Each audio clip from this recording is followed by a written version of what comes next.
Today I am going to talk about the part of the first chapter, the beginning of the first chapter in the book Delog. And so this is the prelude to her consciousness leaving her body and then visiting these Pure Lands and the six realms. So to kind of give you some background, this is all about Vajrayana, Tibetan Buddhist Vajrayana cosmology, the way the world works, the universe. And it's important to know that, or remember perhaps, that we are the Buddha in Vajrayana Buddhism. And that Vajrayana is for those of us that are not easily convinced that we are the Buddha. If you're easily convinced, you will attain realization, but our minds are very, very complex. And so, for that reason, there are these very complex Vajrayana teachings that lead us to simplicity. But on the other hand, these Vajrayana practices and teachings are very powerful and lead one to realizing their Buddha nature more quickly than other forms of Buddhism. Now, once her consciousness leaves her body, everything from there on is made out of light, just like a visualization that you will do in a Vajrayana practice. There's no solidity, actual solidity. There's no substance here. This is all made out of light. The chapter begins with a picture of folio 2 of the fifth chapter of the book. And for those of you that are a little familiar with Tibetan, you'll notice that the font looks different. The writing looks different. And that is because it is a different form of writing than is used in the actual chant books. I don't know if this is accurate or not. I've never talked to a Tibetan about this, or even a translator, but the font that is used, that's in that picture in the book, is called U Mei, and the one that is used in chant books is U Chen. And so what I kind of look at it like is that the U Mei is a bit like script, and the U Chen is a bit like printing. And then as a kind of a footnote, neither one of them have small and capital letters. It's just one. So to go on, he mentions that the beginning of the text is missing the first folio, and therefore the verses there start in the middle. And they're explaining higher motivation. And what higher motivation is, of course, is to want to learn Buddhism, practice Buddhism, travel the path so that you can be of most benefit to sentient beings. So this is important. This is bodhisattva motivation. And it's called bodhicitta, and there's two forms of bodhicitta. One is aspiration, that you aspire to be able to do these things. And the other is application, where you actually do these things. She's talking here about the aspiration bodhicitta. Another point here to be aware of is the spelling of the Tibetan words and names are using a slightly different system that we use here at KTD. It's just a different system. It's the same Tibetan words. That's important. Some of these words, the spelling looks a little different than what we're used to. That is the English transliteration of these words. She mentions her father's name, the clan, and the area of Tibet where she and her family comes from. And this is very important in the Tibetan culture, more important than here in Western culture. And she, as a small child, had a compassionate nature and unbiased faith and pure vision. And I believe I mentioned this in the previous talk. This is not an accident. This is a result of what she has done in her previous lives, the amount of merit that she accumulated, and her aspiration to be reborn in a good family with deep connections to the Dharma and good gurus. By the time she was 16, she had already completed many, many practices. So she was actually a very good practitioner, had a lot of devotion. The family she was born into had deep connections with highly realized teachers. I believe she mentioned that she had 4 uncles that were Rinpoches. And this chapter talks about Padmasambhava's pure realm on copper-colored mountain. So it is important to know a little bit about Padmasambhava. He is Indian. He originated from India. He studied the Dharma in India, Vajrayana Dharma specifically in India. And this would have been, I believe, in the 7th and 8th centuries, somewhere around that time. And at that time, Vajrayana Buddhism was thriving and widely practiced in India, along with other forms of Buddhism. He eventually was invited to Tibet by the king of Tibet to help establish Buddhism. Other Indians had come and tried to do this, and they had failed because of Tibet being a very wild land. And there were beings that were obstacles to the Dharma.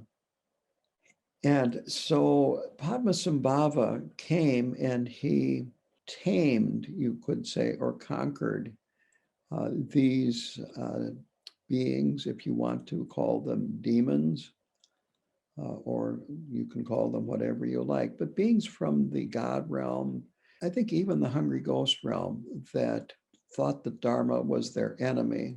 And he would tame them and then bind them by oath to become protectors of the Dharma. So Padmasambhava was a very powerful, very, very powerful being. And he is the one that started the Nyingma lineage, which is the first Buddhist lineage in Tibet. And he is highly revered by all 4 lineages in Buddhism. And he also did not die. I'm not aware of any other people in the Buddhist tradition that did that, but he, instead of dying, he took his body with him to the copper-colored mountain and also to the land of the Rakshas, who are our demons, and his motivation was to tame them. Again, this is an indication of how powerful he was, and his karma was wrathful karma or forceful karma. So this is a little bit about Padmasambhava. I'm looking for a statue of him. He's standing up and he's got a staff here in his right hand, and it's a very forceful pose. And also there is a statue in the Jokong in Lhasa, which was made while he was alive. And again, he has quite a wild look on his face. And when he saw it, he is reputed to have kind of slapped it and said, "Looks just like me." He has a reputation, you might say, as being a forceful, very, very highly realized. Sometimes he's referred to as a Buddha. So this chapter is about visiting him in his Pure Land. Now, that mentions a number of deities that Dawa Drolma practiced, and many of these I'm not familiar with. It doesn't matter. But she practiced many deities and in retreat and other places. And she would have visions and receive prophecies from these enlightened deities, as well as local protectors. And again, this is an indication of her high realization. This does not happen just to anybody. And a local protector, they control weather, soil conditions, and other things specific to the area. When you're living in a nomadic culture, this is extremely important. It would be important in this country too. And I'm going to diverge a little bit here. Khenpo Karta Rinpoche and Gyalwang Karmapa both saw a local protector at KTD that Karmapa described as looking like a Native American princess. And she was white in color and she protected most of North America. After this, the Karmapa wrote a short prayer, and it's included in the Mahakala practice. It's done every day at KTD, asking for her to protect beings and the Dharma. She mentions that there were three tulkus, and this is highly realized beings that then, after they die, are reborn in human form and are identified as the rebirth of a specific being. So one of them is Drime Kacho Wangpo, and by this time he had already died, but she did have contact with him as a teacher. Then it begins talking about her two visions. The first one was of three demons trying to harm her, but Tara protects her, White Tara protects her with kind of a protection circle made out of light. And so she is unharmed. But in another vision, a demon does touch her and it causes her a lot of pain. And Tara appears to her in a vision and said she had to go get some medicine from India and it would take 4 days. And then in the meantime, there were rituals done by her lamas, her teachers, these tulkus, and this made a great difference and reduced the pain dramatically. And then the medicine did come, and that completely cured her. Again, this gives you an idea about Vajrayana Buddhism and the way it fits in the Tibetan culture. And she said at another time, she was suffering and she actually thought she was going to die. And so these high lamas did ceremonies and they were successful. And in her words, I guess these aren't her words, but she said that she had experienced of bliss, emptiness, and a vision of a Kacho Wangpo in his illusory form. I am going to speculate that he was in the form of Vajradhara, the primordial Buddha, and that he guided her. And by calling him Vajradhara shows her great devotion and respect for him. Continuing that vision, she met with wisdom dakinis and spoke with them, and they gave her clear answers to her questions, she said. And they instructed her to do retreats on Amitayas, who is a long life deity, and then two wrathful deities, Samyak and Vajrakalaya. The wrathful deities protect you from obstacles. In this case, it was an obstacle to her health and her life. White Tara also is a practice you can do to extend your life. But here she did Amitayas, then Samyak, and then Vajrakalaya. She got empowerments for these practices and then was, quote, introduced directly to the unconditioned essential nature of intrinsic awareness. And again, this shows how advanced she was as a practitioner. When we receive an empowerment, it's very unusual for us ordinary beings to be introduced directly to our essential essence, our Buddha nature. That's what she is saying here. So then she did the practices. She had a vision of white Tara. She had many meditative experiences of bliss emptiness. And I also wanted to point out that she almost always in this book refers to herself as this girl rather than I or me. It's obviously a very humble way to refer to herself. I, again, do not know if this is cultural or not. I just don't know. But I think that that is an interesting way that she refers to herself. Now, here is some information about dates.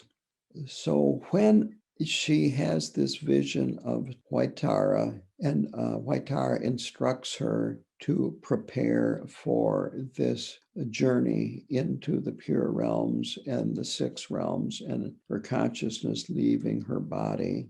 It is 1924, October 21st. I did some checking on the Tibetan calendar.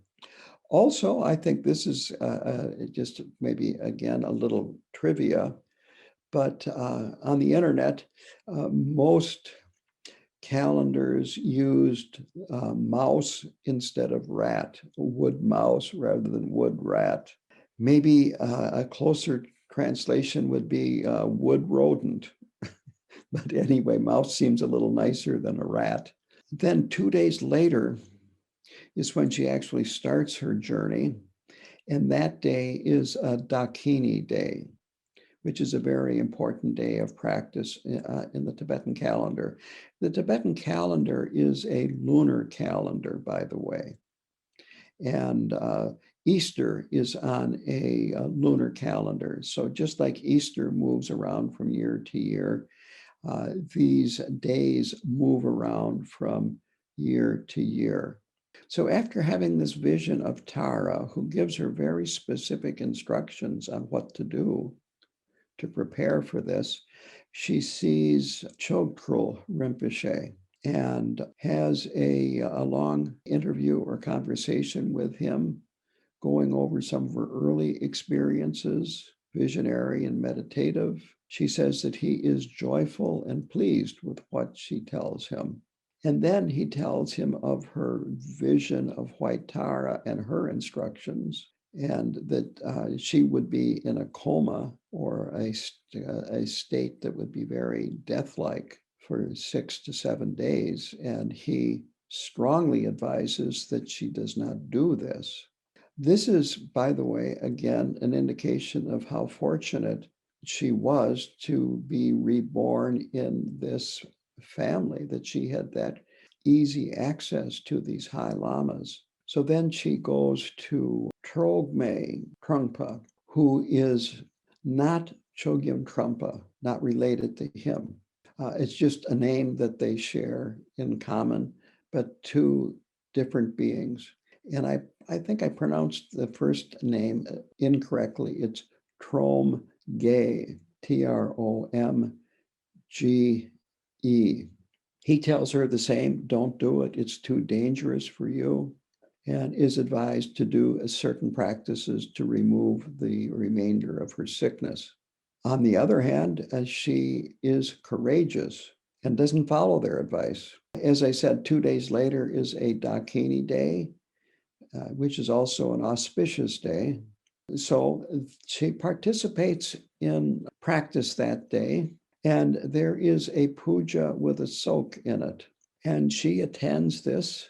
And again, she says she has various meditation experiences, including lucidity, reciting texts from memory that she had never seen.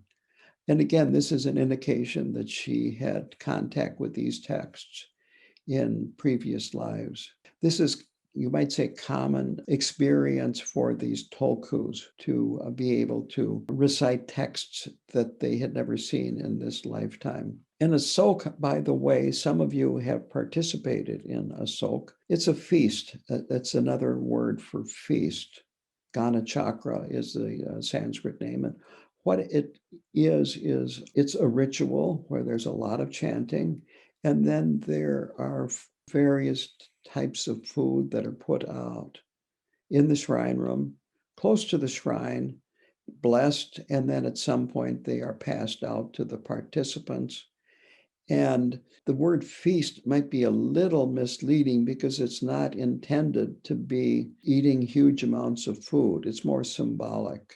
Not sure exactly what kinds of food they would have in Tibet at this time, 1924, but when they do a feast at KTD, a lot of times they will have things like some fruit, maybe some berries, sometimes even a larger fruit like an apple or an orange, some nuts, maybe some chips, and frequently candy, things that are easy to distribute to everybody. And then there will always be a torma, which is made out of, at this time, it would have been made out of sampa, barley flour, have a lot of butter in it and maybe some other delicious things in it. And this would be cut up. You might say the highest part of it would be going to these high lamas. Sometimes they have an individual soap torma, and each one of them gets an individual soap torma.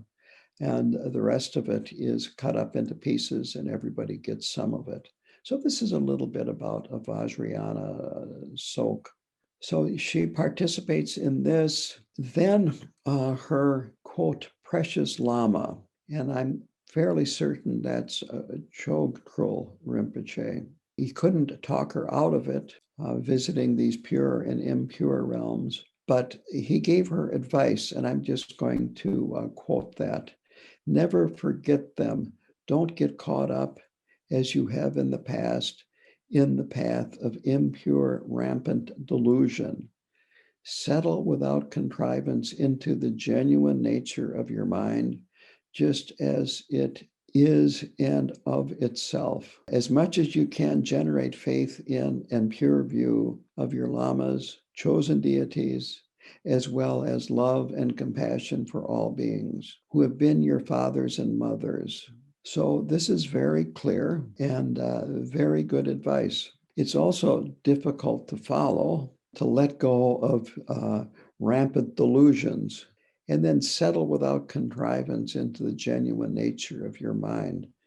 If we have not experienced the general and recognized the genuine nature of our minds, we are unable to do that. But she had. So she followed these instructions. So later she tells Trungpa Rinpoche about her journey and what needs to be done while she is gone.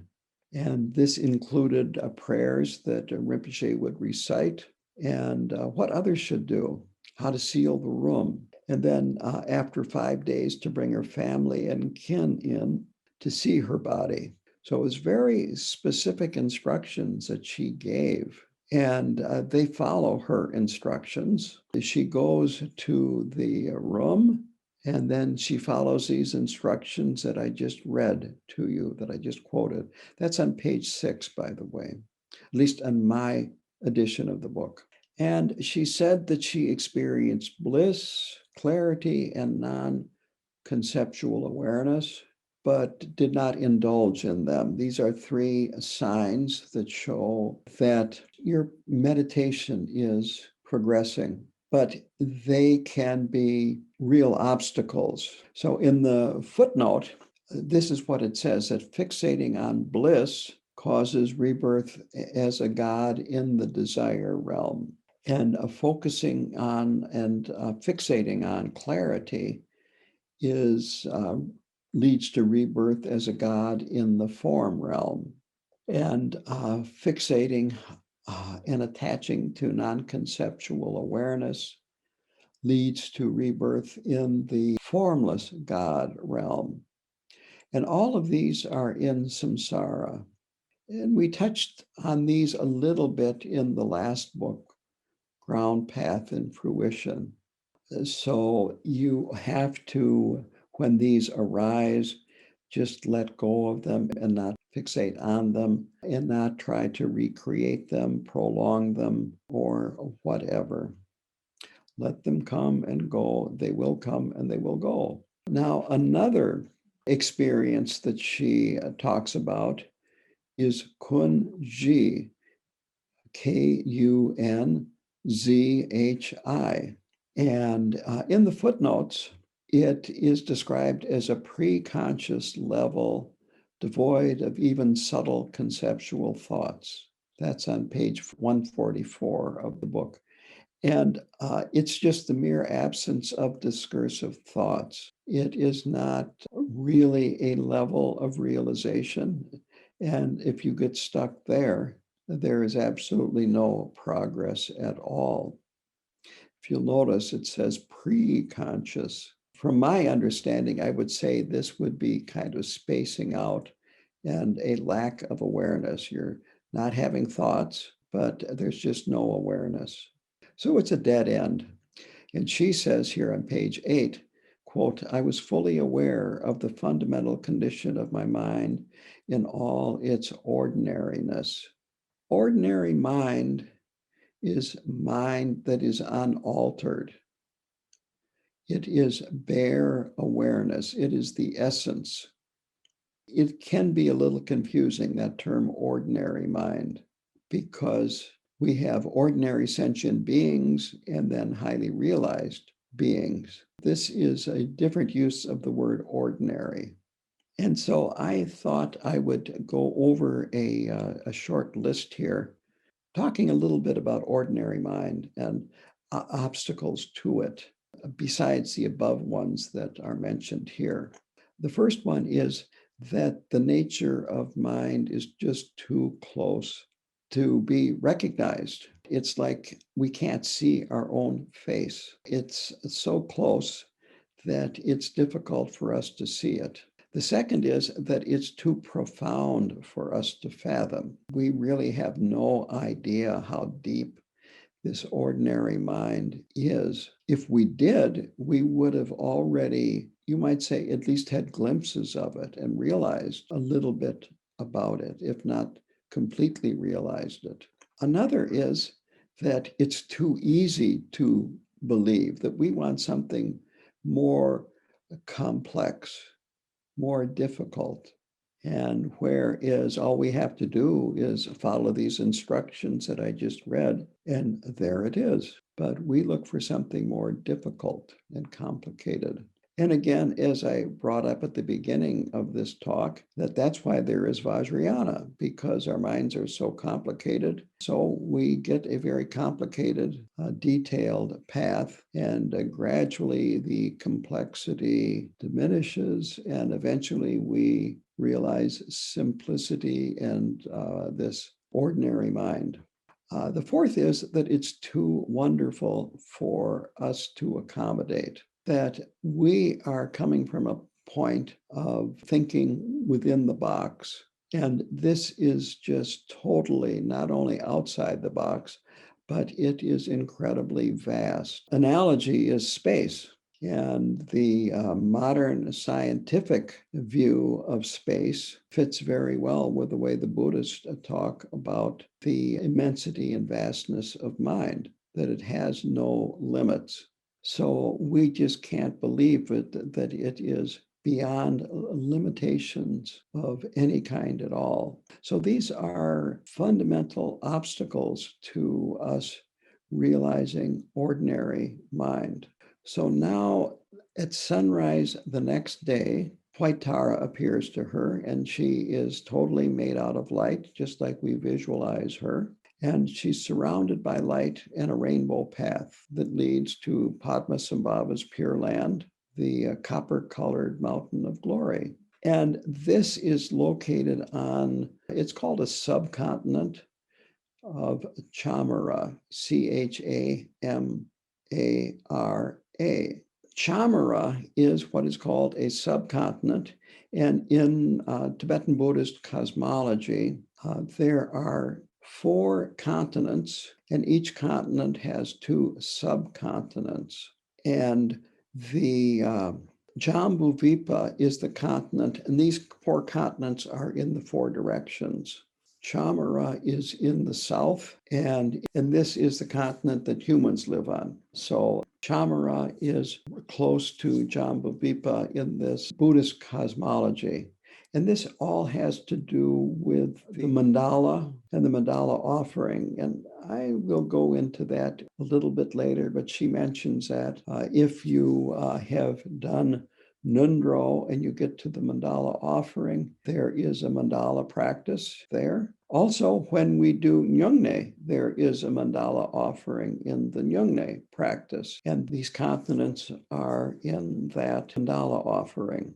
So this is how this universe is set up. And you might say this is from the viewpoint of us unenlightened beings. In actuality, the whole thing is beyond duality.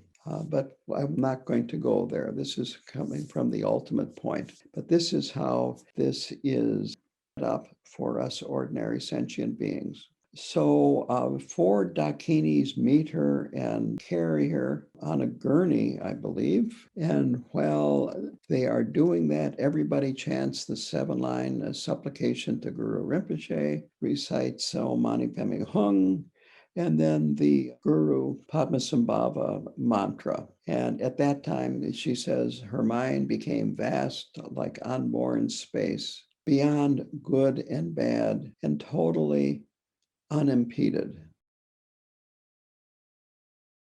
The question is about the 3 sisters of broken Samaya. Tell us a little bit more about them and what Samaya is and broken Samaya. Now, these are non-human beings that when you engage in Vajrayana practices, there are commitments. And the main commitment, the most important commitment, is to not abandon sentient beings, meaning you refuse to help one sentient being. That breaks it. That's the important one. Now, what is also important, and Rinpoche stressed this at various times in his teachings, this is why you need to know Vajrasattva and the Vajrasattva mantra, because what you're doing is you're denting your vows in a way rather than breaking them, unless you really go off. But if you do the confession and Vajrasattva regularly, that corrects it. As you know, I do Nyungne here, lead Nyungne here. That is a purification practice. That purifies broken Samaya or bent Samaya. What is important is to realize that you need to purify these things. Don't get all, avoid getting really stressed out and everything about this, thinking that, I'm bound to become a demon in the lower realms and there's nothing I can do about it. So it's not intended to be that way, but it is good to, from time to time, do some type of a confession and purification practice, even if it's just saying a mala of the 100-syllable Vajrasattva mantra. So these sisters, as the questioner brought up, they are broken. The present form is a result of broken Samaya, and they are focused on harming other people by having them break their Samaya and various other ways. So it's important for us to do these purification practices so that we are not led astray. Yeah, the question is, what were they trying to accomplish by hurting her? You could say the stronger the practice and the better the practitioner, the more focused they are in trying to disrupt your practice. And so in a way, this is an indication of how strong her practice was. And again, this is why we have protector practices too, like Mahakala. The Kagyus have Mahakala, Hmm. that you can receive an empowerment and permission to do, but not everybody is allowed to do Mahakala because it's such a powerful, profound practice. Yeah, the question is, well, how would you know if you're abandoning someone? And it's really very simple, and that is to, in your mind and your actions, refuse to help somebody, to think, even if that person is lying injured on the street, I'm just going to walk right by and do nothing. I'm not even going to dial 911. I'm not going to look at them. It's like they don't exist. That's abandoning, completely refusing to help, completely. And it doesn't mean that um, even saying a prayer for that person, doing Tong Len, doing something. That's what abandoning means.